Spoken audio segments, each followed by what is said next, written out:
আজকের ভিডিওটি মূলত গত বছরের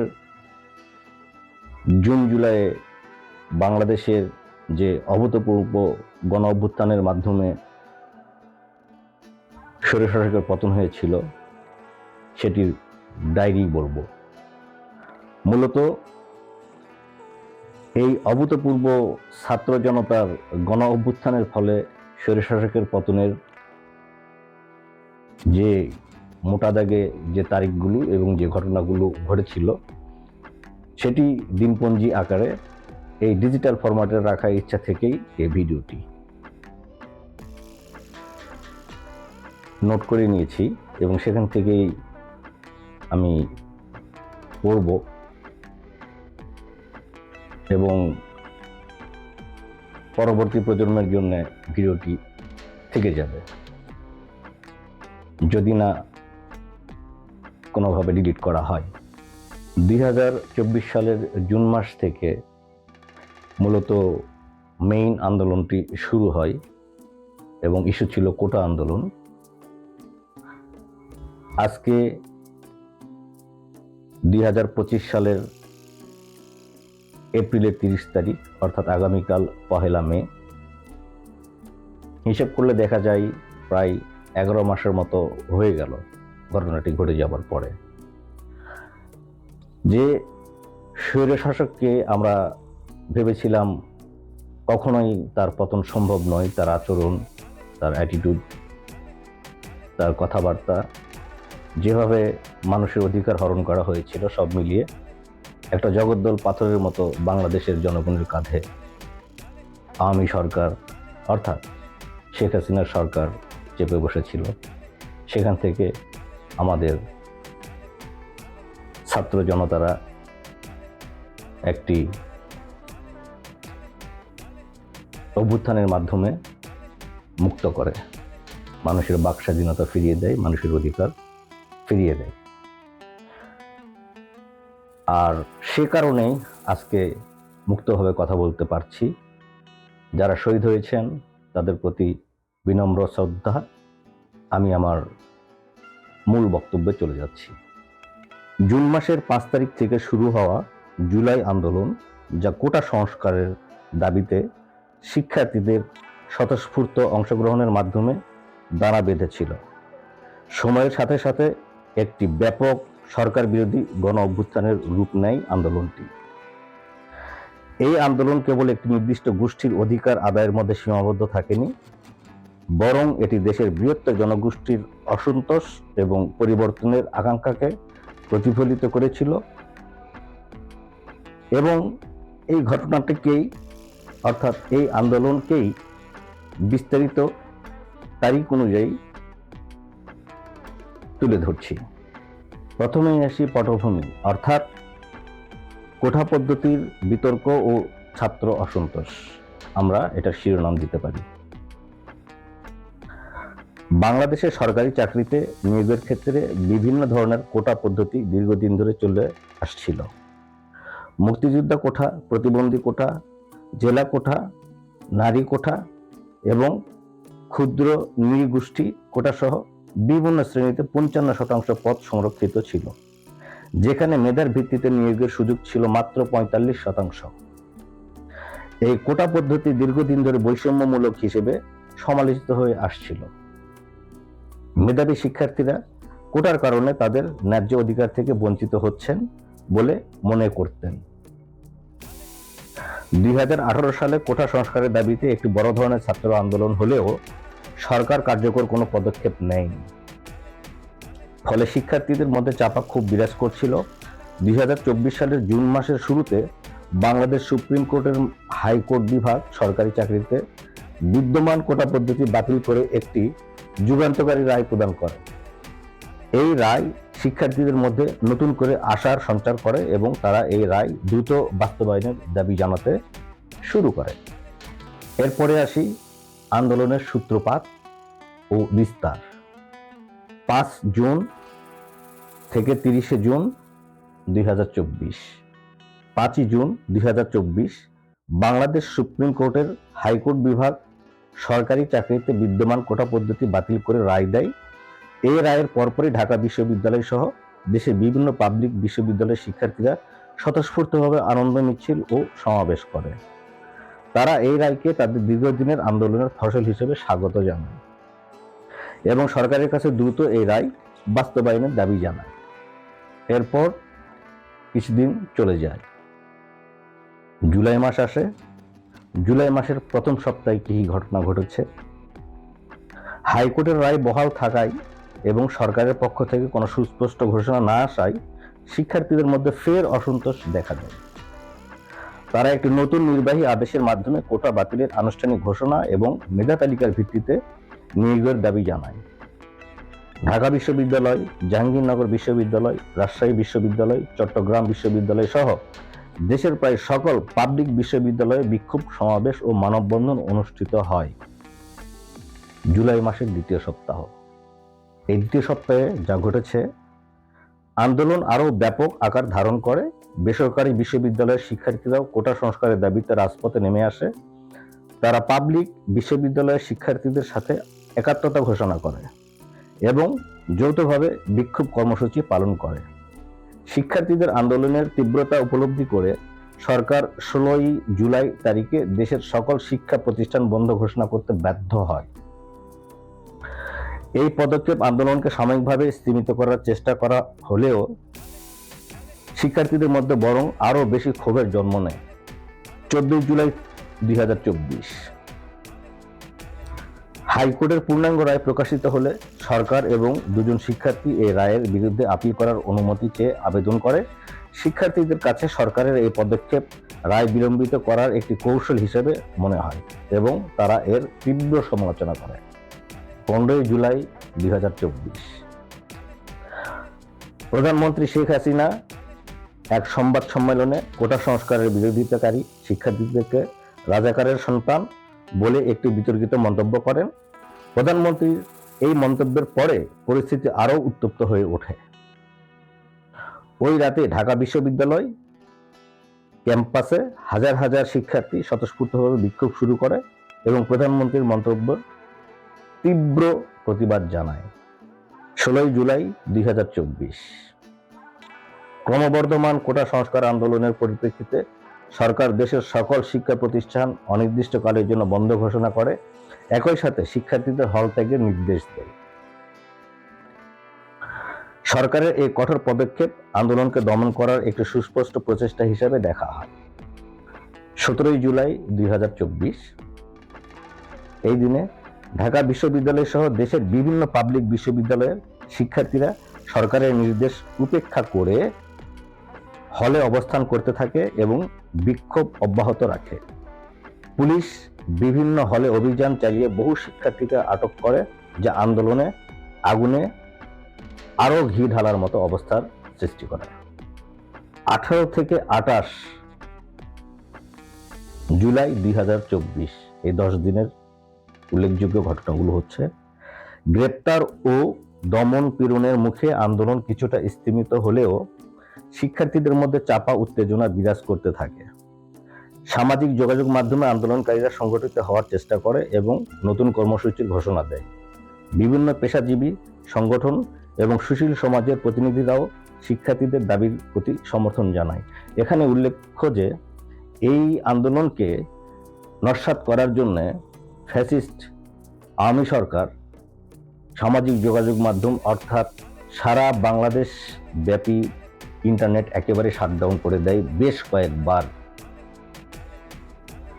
এবং এই ইন্টারনেট শাটডাউন চলতে থাকে দফায় দফায় এই সরকারের পতন হওয়ার আগে পর্যন্ত। আমি দৃঢ়ভাবে বিশ্বাস করি, যদি ইন্টারনেটকে শাটডাউন না করা হতো তাহলে এই ফ্যাসিস্ট সরকারের পতন আরও দ্রুত হতো, ত্বরান্বিত হতো। 29 জুলাই 2024 এই দিনে সরকার আন্দোলনকারী শিক্ষার্থীদের নেতাদের মুক্তি না দেওয়ায় বিক্ষোভকারীরা দেশব্যাপী ফের বড় ধরনের বিক্ষোভ শুরু করে। ঢাকা, চট্টগ্রাম, রাজশাহী, খুলনা, সিলেট সহ দেশের প্রধান শহরগুলোতে হাজার হাজার শিক্ষার্থী রাস্তায় নেমে আসে এবং কোটা সংস্কারের পাশাপাশি গ্রেপ্তারকৃতদের মুক্তির দাবি জানায়। পুলিশ ঢাকার বিভিন্ন এলাকা থেকে 2822 জন শিক্ষার্থীকে গ্রেপ্তার করে। এই ব্যাপক ধরপাকড় আন্দোলনকে আরও তীব্র করে তোলে এবং সাধারণ মানুষের মধ্যেও সরকারের দমনমূলক নীতির বিরুদ্ধে ক্ষোভের সৃষ্টি হয়। 30 জুলাই 2024 কোটা সংস্কার আন্দোলনে পুলিশের গুলিতে নিহত ও আহত শিক্ষার্থীদের স্মরণে 29 জুলাই প্রধানমন্ত্রী শেখ হাসিনার সভাপতিত্বে অনুষ্ঠিত মন্ত্রিসভার বৈঠকে দেশব্যাপী রাষ্ট্রীয় শোক পালনের সিদ্ধান্ত নেওয়া হয়। তবে এই আন্দোলনকারীরা এই শোককে লোক দেখানো পদক্ষেপ হিসাবে আখ্যায়িত করে এবং সরকারের আন্তরিকতা নিয়ে প্রশ্ন তোলে। এখানে আমি বলে রাখি যে আন্দোলনকারীরা বলতে প্রথম দিকে শিক্ষার্থীরা ছিল, তারপরে শিক্ষার্থী এবং সাধারণ জনগণ অর্থাৎ ছাত্র জনতা মিলে এই আন্দোলনকে সফল করেছিল। এখন আসছি আন্দোলনের চূড়ান্ত পর্যায় ও সরকারের পতন। 31 জুলাই 5 আগস্ট 2024 অর্থাৎ 31 জুলাই থেকে 5ই August 2024। 31 July 2024 march for justice ব্যানারে দেশব্যাপী বিশাল বিক্ষোভ কর্মসূচি পালিত হয়। রাজধানী ঢাকায় লক্ষ লক্ষ শিক্ষার্থী ও সাধারণ মানুষ রাস্তায় নেমে আসে এবং সরকারের পদত্যাগের দাবি জানায়। বিভিন্ন রাজনৈতিক দল এবং সামাজিক সংগঠন এই বিক্ষোভে সমর্থন ও অংশগ্রহণ করে। 1 থেকে 3 আগস্ট 2024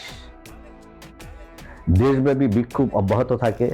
সরকারি কর্মকর্তা কর্মচারীদের একাংশ শিক্ষার্থীদের দাবির প্রতি মৌন সমর্থন জানায়।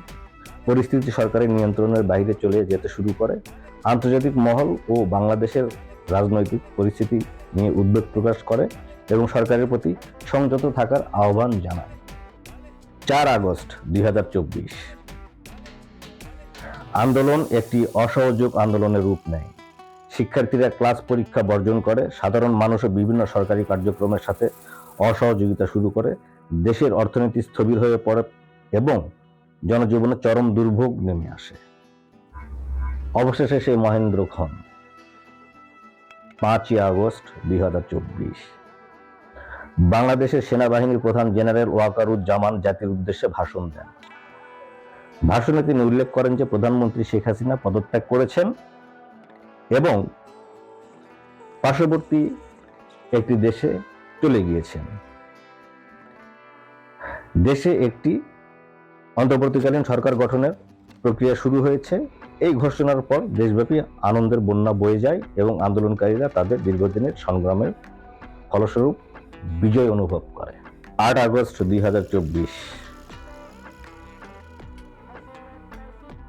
নোবেল লরেট ডক্টর ইউনূস তত্ত্বাবধায়ক সরকারের প্রধান উপদেষ্টা হিসেবে, যেটাকে আমি তত্ত্বাবধায়ক সরকার বলছি, এটাকে আরেকভাবে বলা হয় যে অন্তর্বর্তীকালীন সরকার, অর্থাৎ ফ্যাসিস্ট সরকারের পতনের পরে নতুন সরকার না আসা পর্যন্ত এই মধ্যবর্তী যারা দেশ পরিচালনা করছে তাদেরকে আমরা অন্তর্বর্তীকালীন সরকার বলছি। এবং তার প্রধান ছিলেন বা আছেন Nobel laureate doctor Mohammad Yunus. উনি একজন স্বনামধন্য, সম্মানিত এবং বাংলাদেশের গর্ব। দেশের রাজনৈতিক ইতিহাসে এক নতুন দিগন্তের সূচনা হয় ডক্টর ইউনূসকে অন্তর্বর্তীকালীন সরকারের প্রধান করে যে সরকারটি গঠন করা হয় এর মাধ্যমে। আন্দোলনের প্রভাব ও তাৎপর্য। জুলাই আন্দোলন কেবল কোটা পদ্ধতির সংস্কারের মধ্যে সীমাবদ্ধ ছিল না। এই আন্দোলন দেশের তরুণ প্রজন্মের দীর্ঘদিনের পুঞ্জীভূত ক্ষোভ, হতাশা এবং একটি সুষ্ঠু ও ন্যায়ভিত্তিক সমাজের আকাঙ্ক্ষাকে মূর্ত করে তুলেছিল। এই আন্দোলনের কয়েকটি গুরুত্বপূর্ণ প্রভাব হলো, আপনারা ভালো করে শুনবেন কথাগুলো। কোটা পদ্ধতির বিলুপ্তি। আন্দোলনের প্রধান দাবি ছিল কোটা পদ্ধতির বিলুপ্তি, যা শেষ পর্যন্ত অর্জিত হয়। এর ফলে সরকার চাকরিতে নিয়োগের ক্ষেত্রে মেধার প্রাধান্য প্রতিষ্ঠিত করে। সরকারের পতন। এই আন্দোলন সরকারের উপর চরম চাপ সৃষ্টি করে এবং শেষ পর্যন্ত সরকারের পতন ঘটাতে সহায়ক ভূমিকা পালন করে। আমরা একটি ফ্যাসিস্ট উন্মাদ মহিলার হাত থেকে পুরো জাতি রক্ষা পাই। গণশক্তির উত্থান। জুলাই আন্দোলন প্রমাণ করে যে ছাত্র ও সাধারণ জনগণের সম্মিলিত শক্তি যে কোনো স্বৈরাচারী শাসনের বিরুদ্ধে রুখে দাঁড়াতে পারে। রাজনৈতিক পরিবর্তন। এই আন্দোলনের ফলে দেশের রাজনীতিতে একটি বড় ধরনের পরিবর্তন আসে এবং তত্ত্বাবধায়ক সরকার প্রতিষ্ঠার পথ সুগম হয়। তরুণ প্রজন্মের সচেতনতা বৃদ্ধি। এই আন্দোলন দেশের তরুণ প্রজন্মকে তাদের অধিকার সম্পর্কে আরো সচেতন করে তোলে এবং ভবিষ্যতে যে কোনো অন্যায়ের বিরুদ্ধে সোচ্চার হওয়ার অনুপ্রেরণা যোগায়। জুলাই আন্দোলন বাংলাদেশের ইতিহাসে একটি গুরুত্বপূর্ণ মাইলফলক হিসেবে চিহ্নিত থাকবে। এটি কেবল একটি ছাত্র আন্দোলন ছিল না, বরং এটি ছিল একটি ন্যায়সঙ্গত সমাজের জন্য জনগণের সম্মিলিত আকাঙ্ক্ষার বহিঃপ্রকাশ। এই আন্দোলন প্রমাণ করে যে ঐক্যবদ্ধ জনতা যে কোনো বাধা অতিক্রম করে পরিবর্তন আনতে সক্ষম। এর বাহিরেও কিছু কথা বলতে হচ্ছে যে এই যে আমরা ছাত্র জনতার এই অভ্যুত্থানকে দ্বিতীয় স্বাধীনতা বলছি, তার কারণটা হচ্ছে এই আন্দোলন, এই সরকার পতন, ফ্যাসিস্ট সরকার পতন এমনি এমনি হয় নাই। প্রায় 2000 মৃত্যু, ছাত্র জনতার মৃত্যু, যার মধ্যে বেশিরভাগই ছিল 20 থেকে 30 বছরের, এমনকি ছোট বাচ্চাও ছিল। গণহত্যা চালিয়েছিল সেই ফ্যাসিস্ট শেখ হাসিনার সরকার। অনেক নিরপরাধ নিরীহ জনগণ মারা গিয়েছিল। প্রায় 20,000-এর মতো মানুষ পঙ্গুত্ব বরণ করেছে। কেউ হাত হারিয়েছে, কেউ পা হারিয়েছে, কেউ চোখ হারিয়েছে, অঙ্গহানি ঘটেছে এবং আরো হাজার হাজার লোক যাদের হয়তো আমরা জানি না, বা তারা নিজেদের বিভিন্নভাবে শরীরে বুলেট নিয়েছে এবং তার বিনিময়ে এই জাতিকে একটি ফ্যাসিস্ট সরকার, একটি গণহত্যাকারী সরকার, মানুষের বাক স্বাধীনতা কেড়ে নেওয়া, টুটি চেপে ধরা সরকারের হাত থেকে জাতিকে মুক্ত করে দিয়ে গিয়েছে। তারিখ হিসাবে, দিনক্ষণ হিসাবে আমার পক্ষে যতটুকু সম্ভব হয়েছে আমি সেগুলো এই ডিজিটাল ফরম্যাটে রেখে দিলাম ভবিষ্যৎ প্রজন্মের জন্য। এবং ভবিষ্যতে যদি কোনো সরকার বা ব্যক্তি বা প্রতিষ্ঠান এই ধরনের আচরণ করার চেষ্টা করে, তাহলে তার ফল কি হতে পারে তার একটি উদাহরণ হয়ে থাকবে এই ভিডিওটি। আজকে এ পর্যন্তই। ভালো থাকবেন সবাই।